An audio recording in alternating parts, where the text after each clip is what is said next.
Is this the last chance for Jarred Kelenic to prove he's an everyday player? That and more in today's Notebook edition of Braves Today.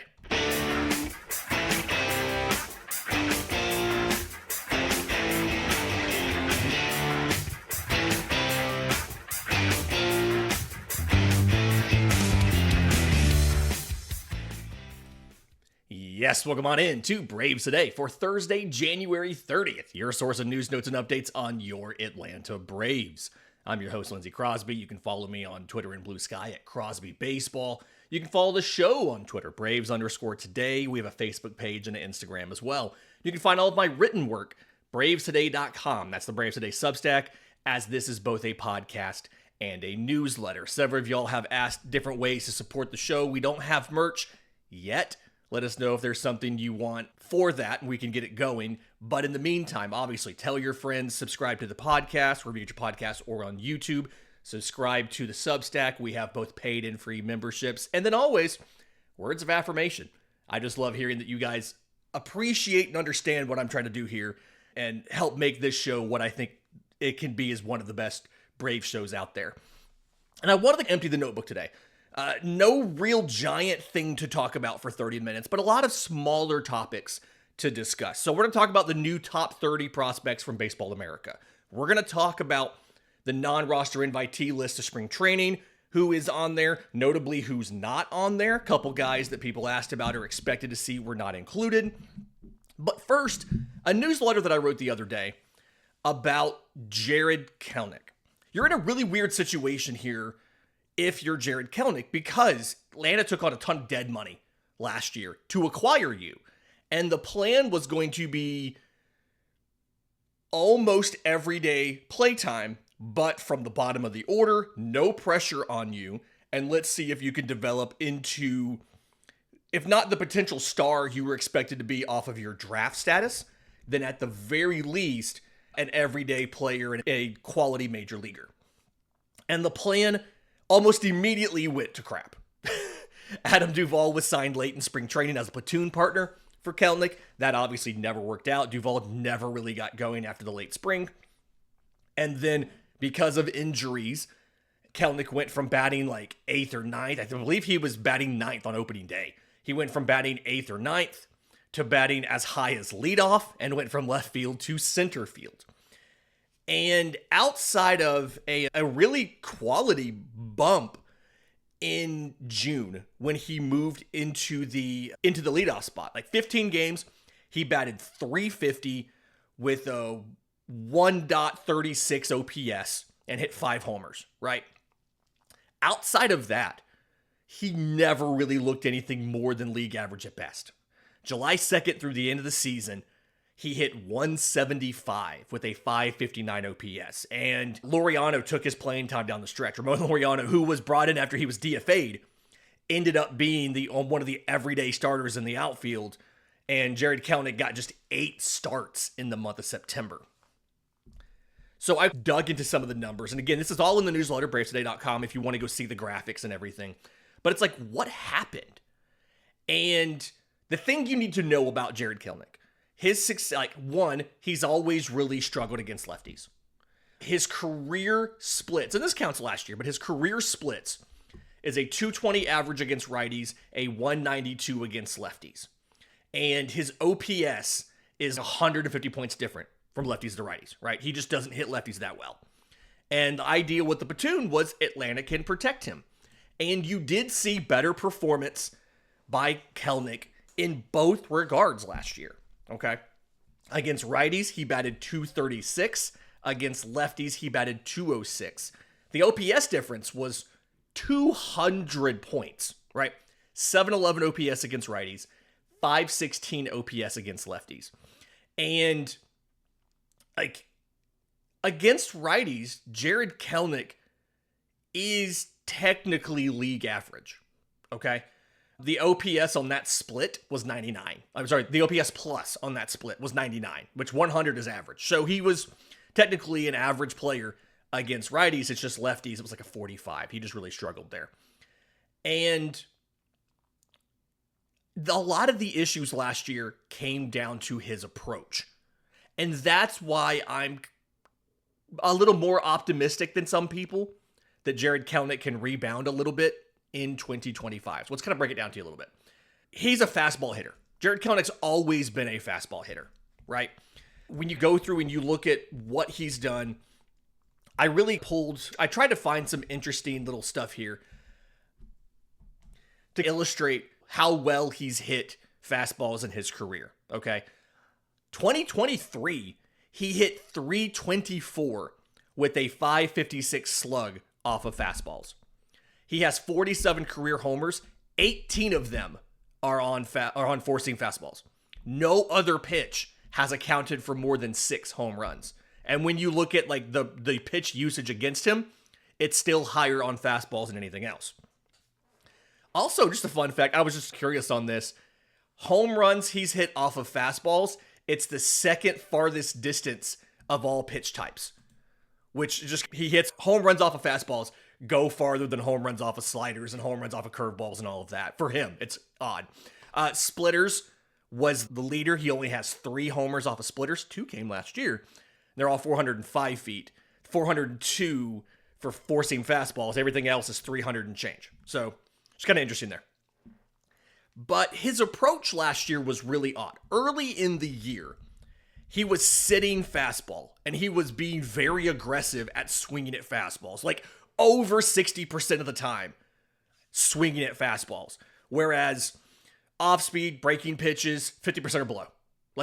And so but the issue was, because he was sitting fastballs, his performance against breaking and off-speed stuff cratered, right? Like, his expected weighted OBA in May on off-speed and on breaking were significantly lower than on fastballs. And right about that time, he moved to leadoff in mid-June, when he had that hot streak, is when he changed his approach.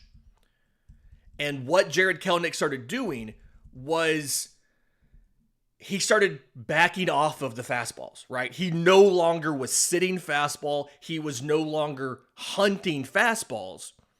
And he significantly increased his swing percentage against breaking pitches and off-speed pitches, right? Fastball swings against fastballs in the month of June dropped to below 50%.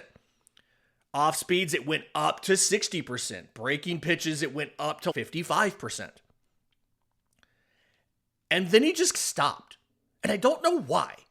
Again, started off really early in the year sitting fastballs at the expense of everything else. Realized in June that was too extreme. Started pulling the trigger a lot more often on breaking pitches and off-speed pitches and letting more fastballs go, just under 50% swing rate. And then for some reason, he just stopped swinging as aggressively at everything else. Now, opposing pitchers did adjust a little bit. They threw him less breaking pitches. But they didn't switch to fastballs since he wasn't swinging at fastballs anymore. He just saw a ton of off-speed. And it was weird because he wasn't sitting on off-speeds, but he wasn't sitting on fastballs. And so he got caught in between. And I don't really know why. I don't know if he was sitting on breaking pitches waiting for them and they never came, or what it was, but he never really seemed to figure it out until September. And by then it was too late. He already had lost his job and he wasn't getting very sporadic playtime.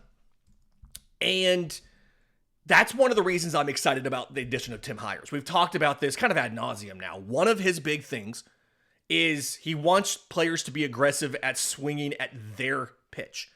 Fastballs are Jarred Kelenic's pitch. And being able to sit on fastballs, but still respond quick enough to foul off or to adjust to a breaking pitch or an off speed is going to allow him to be successful early in 2025. That if he can do that and show that he can be a more complete hitter as far as, one, figure out how to handle lefties, and two, still sit on your pitch, pull the trigger on your pitch on fastballs, but not take too many off-speed and breaking pitches, right? Just at least be respectable against those. I think Jarred Kelenic can still break out into a guy who you have to keep in the lineup every day. And that's the best case scenario, I think, for Atlanta in 2026, because with Marcell Ozuna potentially leaving in free agency, it gives you the ability to have 4 starting caliber outfielders. And if you want to give Ronald Acuna Jr. a day off from fielding and just let him hit, if you want to give Jurickson Profar, who'll be in his mid-30s, a day off from fielding and let him just hit. You can rotate Drake Ball. There's different options you can do to use that DH spot to give rest, with the understanding that somebody's going to get hurt and you're going to eventually have to play 3 guys all day, like every day anyway, right? Start off being able to rotate guys through the DH spot. Another thing I want to mention, and we break this down a lot more on the Substack, so go check that out. But I think he's a good defensive outfielder. He graded out negatively, and a good percentage of that is just screwing up routine plays. He lost 1 out above average on what are considered 1-star catches by MLB, which is a catch or a play with a 95% catch probability, right? Just taking some bad reads early, not being able to recover in the route, and not making the play that he should have made that most outfielders make. If he can clean that up, then he's at least average defensively. And AA told us after the Profar signing, he thinks Kelenic is Gold Glove caliber if he played in one position all year and just had a chance to focus exclusively on that. Like, he'll focus on right field in spring. He's the favorite to take over to start off in right while Ronald rehabs. More in-depth with video on that in the Substack. In just a minute, let's talk about the non-roster invitees to spring training, because there's a couple interesting guys on this list, a couple position battles, and a couple notable omissions. We'll talk about that next, right here on Braves Today. Welcome back to Braves Today. Lindsay Crosby talking about just emptying the notebook here before we get into Friday's mailbag. By the way, if you still taking questions for that, I'm on Twitter at Crosby Baseball. You can email us, contact@bravestoday.com. Got a couple questions about signing Ha-Seong Kim ever since you signed Jurickson Profar. Tampa Bay Rays did pick Ha-Seong Kim up, so that's not going to be an option there. But again, if you have questions for us, probably the last call to get them in is going to be this afternoon. We're going to record that. I have a commitment Friday morning, so we're going to record that on Thursday night. So get those into as soon as you can. All right, non-roster invitee list by the Braves for spring training. And really interesting how they did this and the players that they're bringing in, because it's not a very extensive list compared to many other teams and many other organizations, right? The Braves have 40 players on the 40-man roster. All 40 are always invited, right? That's how this always works. Some of those guys are injured and won't be playing, but you're bringing in those 40. Outside of that, they invited 16 players, 6 pitchers, 4 catchers, 5 infielders, and an outfielder. Okay? 1 outfielder. It's wild. We're getting there. Trust me. So right now, you have 5 locks for your bullpen, of your 8-man bullpen, and you have a 6th who is the favorite in the position battle. Okay? Your locks: Raisel Iglesias, Pierce Johnson, Daisabel Hernandez, your 3 righties, Aaron Bummer, Dylan Lee, your 2 lefties. Those 5 guys, barring injury or just a collapse, are locks for the pen, okay? Outside of them, you have 3 spots. Angel Perdomo is expected to be back from his injury rehab. He is the favorite to be the 3rd lefty in the pen. I do think Chasen Shreve, I think that's how you say his name, Chasen Shreve, former Brave who we picked up on a minor league deal. He's the other lefty invited to spring training as a non-roster invitee. I do think the battles between the 2 of them for the 3rd lefty in the pen. I don't think Atlanta wants to go into the season with just 2 lefties. I think they want more than just Bummer and Lee, right? I do think it's either going to be Angel Perdomo, who doesn't have options, probably has to make it either way, or Shreve battling for that job. I think Perdomo's the favorite, but we'll see what happens. If you assume that Perdomo or Shreve's that lefty, you still have 2 more spots in your pen. And some of your options here: Anderson Pilar is on the 40-man roster. You go to some of the other relievers, you brought in quite a few of these, right? Roldy Munoz on the 40-man roster, Domingo Gonzalez, Amos Willingham are your 4 guys on the 40-man roster who are in camp. But then your invitees, you brought in 5 more righties.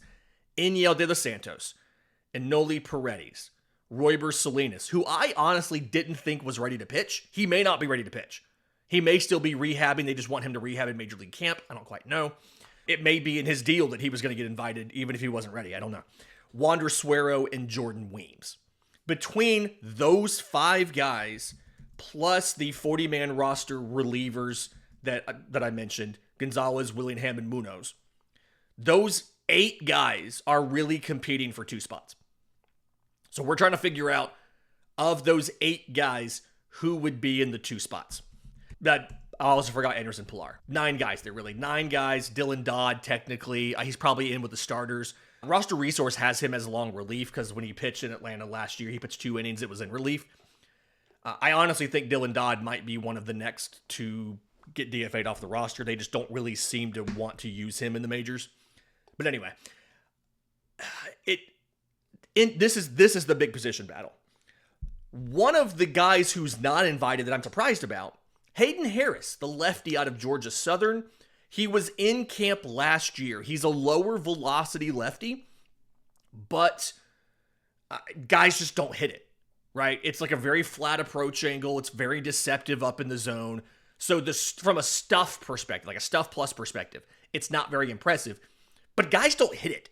And I don't really know why. And he was in camp last year. He went to, he pitched in Gwinnett almost all year, went to the Arizona Fall League, but he's not in camp. I don't know if there's an injury we don't know about or what's going on, but he's not there, and it's just odd. So, notable omission there. A couple people asked why Cam Caminiti wasn't invited. He's 18 years old. He just turned 18 years old. Oftentimes your top draft pick does get invited to spring training. A lot of teams are inviting their first rounders from last year. But when they're high school draftees, that's not always the case. It's more of a hit or miss in that situation. Especially pitchers. And if you remember his case, he reclassified. He was 17, not 18 when he got picked up by Atlanta. So he was exceptionally young even for a high school draftee. I'm fine with Cam Caminiti not coming in for Major League spring training. While I would love him to be around the guys, there's a 0% chance he'd make the roster. Let him focus on what he has to do. And really, to me, that's a thing where you're minimizing the workload on him the rest of the season.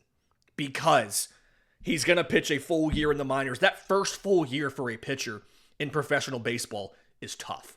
That's a lot longer of a season than you've ever played in before. The workload is so much higher than you've ever had before.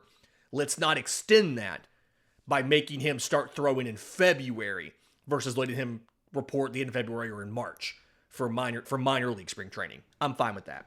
You're bringing in 4 catchers: Drake Baldwin, Kurt Casale, Sandy Leone, Adam Zabrowski. This is a situation I genuinely do not expect.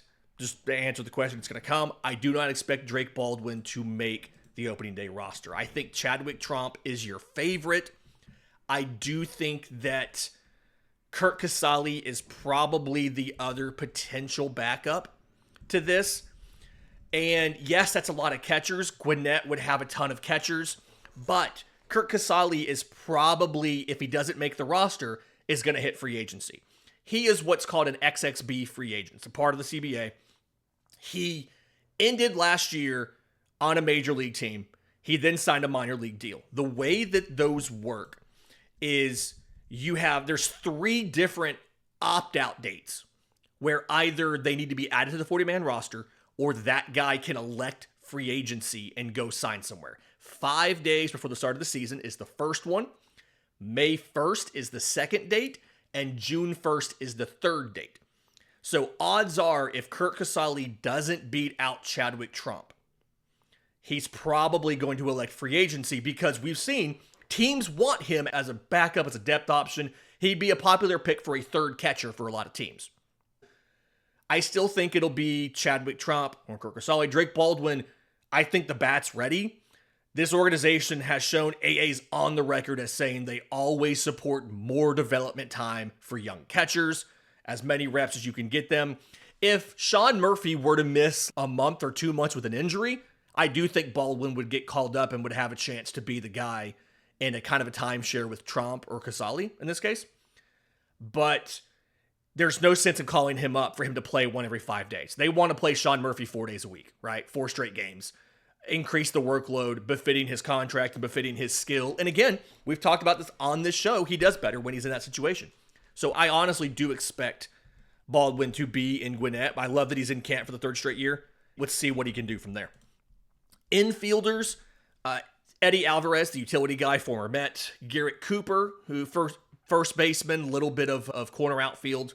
Jose Devers, former Marlins top prospect. He's a shortstop. Charles LeBlanc, the infielder, and Luke Waddell, the internal shortstop second base option. I don't think any of them end up making the roster. Garrett Cooper is probably, if he sticks on the roster and makes it to Gwinnett, is probably your primary backup if you have an injury to Matt Olson.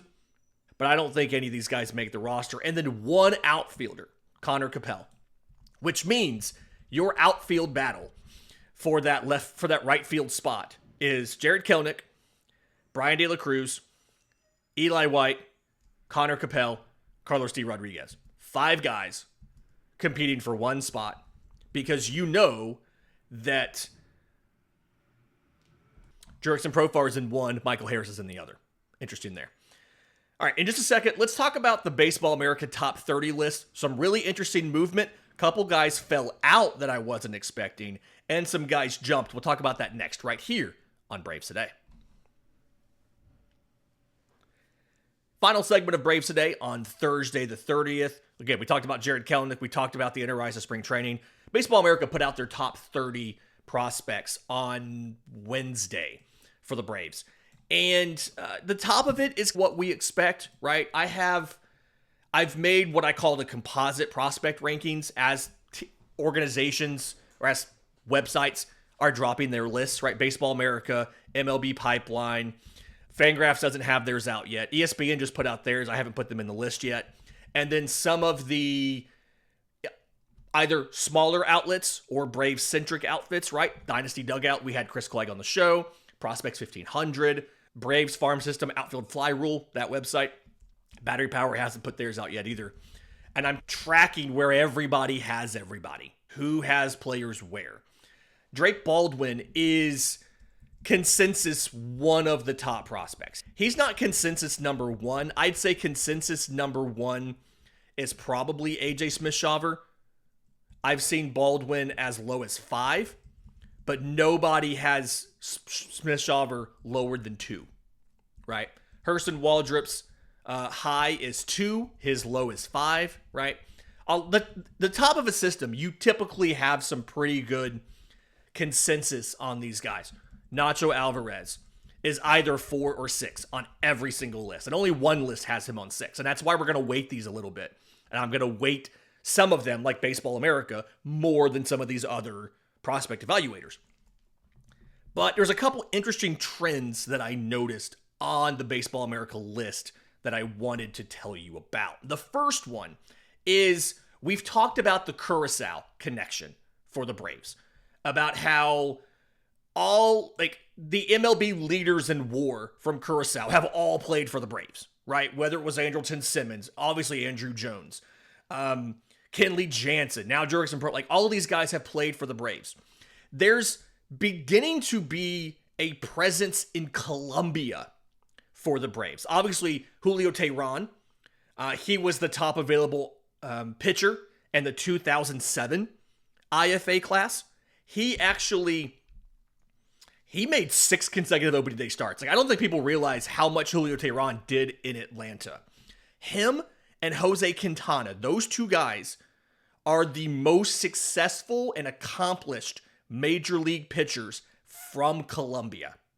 And I'm wondering if the Teheran connection's beginning to pay off. Atlanta has 3 Colombian players in their top 100, right? They have, my notes here, They have right-hand pitcher Raven Antonio at 30. They have Davis Polo at 20. And they have Didier Fuentes at 11. And I don't think I've seen any other organization with as many rated prospects out of Colombia as the Braves. I don't know if somebody in Atlanta's front office is just a big coffee guy and wants an excuse to go to Colombia and get coffee. I don't really know what it is, but the Braves seem to be doing pretty well with getting some of the best prospects out of Colombia. Fuentes is really interesting to me, being at number 11. Pitched 75 innings in Augusta, 2.74 ERA, 98 strikeouts, 21 walks. Fastball, sliders, really the two-pitch mix here. He needs to add a third pitch. I think a splitter would be really cool. Probably better than a changeup or so, but just really interesting 19-year-old. Again, number 11 prospect in the system and a guy that I don't think I've ever mentioned on this show. So definitely awesome there. A notable absence from this list, and honestly somebody that I wasn't expecting to not see on here at all, is the second round pick in 2023, Cade Kuehler. Okay. Came out of Campbell last year, 11 starts in Augusta, 2.52 ERA across 50 innings. Walk rate was a little high, strikeout rate was a little low. 44 strikeouts to 20 walks. So at 7.9 strikeouts per 9, 3.6 walks per 9. Then he went down with Tommy John. Baseball America had him as the number 11 prospect in the system in 2024, off of the college pedigree and the draft stock, really. Don't have him ranked at all this year. Again, the ERA was good. A college pitcher should really dominate. 22-year-old college pitcher should really dominate single A, and he did that, but not from a whiff perspective, not from a whip perspective. It was all very much not letting guys score. He didn't give a ton of home runs, 3 home runs in 50 innings. That's a great 0.5 home runs per 9 innings kind of ratio there. But he allowed a lot of contact, didn't rack up the whiffs, and walked more guys than I think he was maybe expected to walk. So he fell off. He's going to miss most of 2025. He had Tommy John in July. And there are other guys in this system who are also out with Tommy John. Owen Murphy, we talked about him. We know the 2 big high school pitchers drafted together. J.R. Ritchie came back from Tommy John, and then Murphy went down with Tommy John. Carter Holton, lefty out of Vandy, he's down with Tommy John. And a lot of Braves prospect watchers, I guess, have asked the question about if the Braves have injury issues with these pitchers. And I think the number of pitching prospects Atlanta has compared to other organizations, everybody has roughly the same number of pitchers in their system. But how many of them are rated prospects versus how many of them are organizational filler and just guys to help you have a team to play on? The number of rated pitching prospects Atlanta has, this is weighted heavily towards pitching prospects. We've discussed this multiple times before. Means that they are going to have more rated prospects down with Tommy John than other organizations. And I don't really think having 3 or 4 guys out hurt is emblematic of any significant injury problems with this roster or this organization, right? They've had some guys go down. Cedric the Grand Prix was down all last year. Blake Burkhalter went down in 23 spring training and missed like that entire season. But I don't think there's a sort of injury epidemic with Atlanta. I do think it's just the injury epidemic is just pitching in general is bad for your elbow. It's bad for your elbow. It's bad for your shoulder. It's bad for your body in general. And because Atlanta has more investments in pitching prospects, they therefore have more Tommy John and more injuries to those prospects. I don't think there's any sort of actionable takeaway or reason to worry on this. Again, if you have any questions for us, the mailbag records on Thursday night to drop on Friday. Send them to us. I'm on Twitter at Crosby Baseball. You can email us, contact@bravestoday.com. Other than that, if you're listening on audio, do us a favor, leave a 5-star review. If you're on YouTube, subscribe to the channel, hit the notification bell so you know when we drop the next episode. Until next time, this has been Braves Today.